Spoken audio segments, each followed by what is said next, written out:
Oke, kali ini kita bakal bahas salah satu misteri paling membingungkan sekaligus mengerikan di abad ke-20. Sebuah kisah yang seolah membeku dalam waktu di sebuah lereng gunung terpencil yang namanya aja udah jadi pertanda buruk.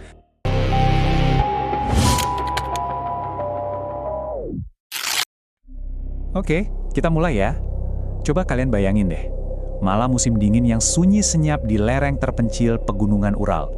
Ini kejadiannya di awal Februari 1959. Anginnya sih mungkin bertiup pelan, tapi suhunya dingin banget, cukup buat membekukan napas kamu saat itu juga.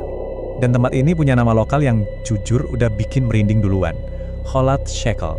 Dalam bahasa suku Mansi di sana artinya itu Gunung Kematian. Dan nama ini nantinya terbukti jadi kenyataan yang mengerikan. Nah, disinilah 9 pendaki muda yang sangat berpengalaman, ingat ya, mereka ini bukan amatiran, dipimpin sama Igor Dyatlov mendirikan kemah mereka. Mereka tuh orang-orang yang tangguh, siap banget menghadapi alam liar. Tapi, ada satu hal yang mereka nggak tahu. Malam itu bakal jadi malam terakhir mereka hidup. Karena apa yang mereka temui di Gunung Kematian ini bukanlah sesuatu yang bisa dijelaskan oleh cuaca atau bahkan alam sekalipun.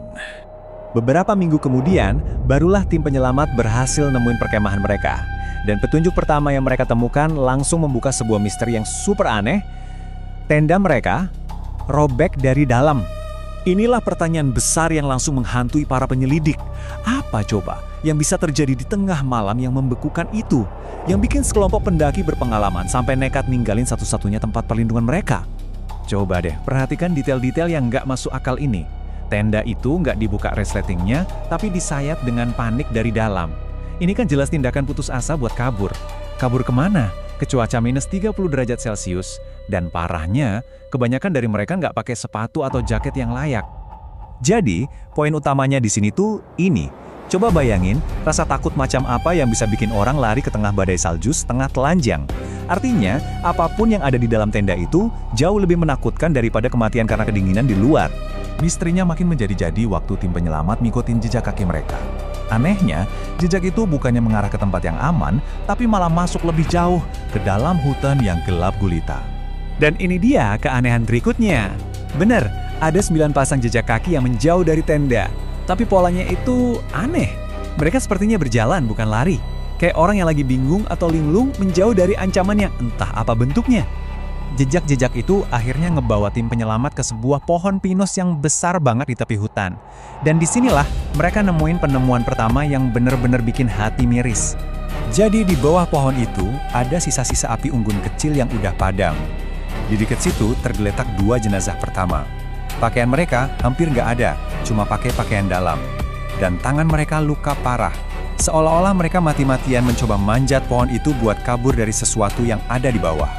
Beberapa jenazah lain ditemukan dalam posisi seolah-olah mereka lagi berusaha buat balik ke tenda. Tapi, penemuan yang paling mengerikan baru datang berbulan-bulan setelahnya, waktu salju mulai mencair. Jauh di dalam sebuah jurang yang ketutup salju, tim pencari akhirnya menemukan 4 jenazah terakhir. Nah, kondisi mereka ini beda banget dari yang lain, dan inilah yang mengubah insiden ini dari sekedar tragedi menjadi misteri yang gak terpecahkan. Data forensik ini nunjukin sesuatu yang brutal. 3 dari mereka itu menderita luka dalam yang fatal banget. Tulang rusuknya hancur, tengkoraknya retak parah. Penyelidik bahkan bilang kekuatan yang menyebabkan luka ini setara dengan ditabrak mobil.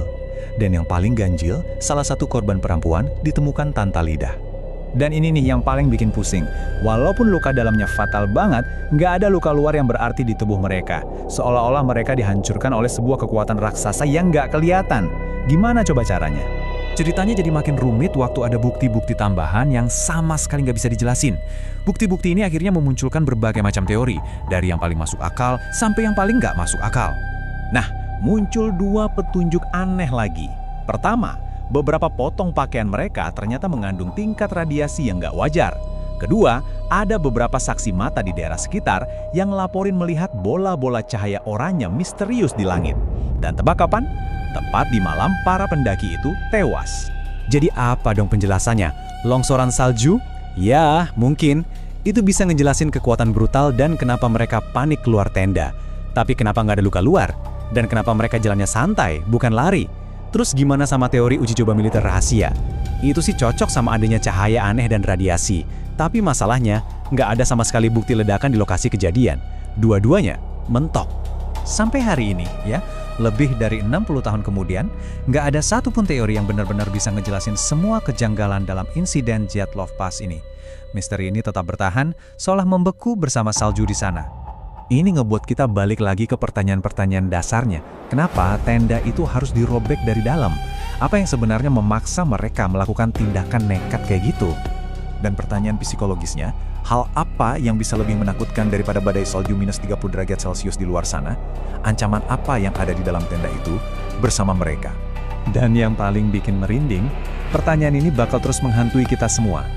Apa yang sebenarnya terjadi di lereng Gunung Kematian pada malam yang menentukan itu? Sebuah misteri yang mungkin selamanya nggak akan pernah terpecahkan.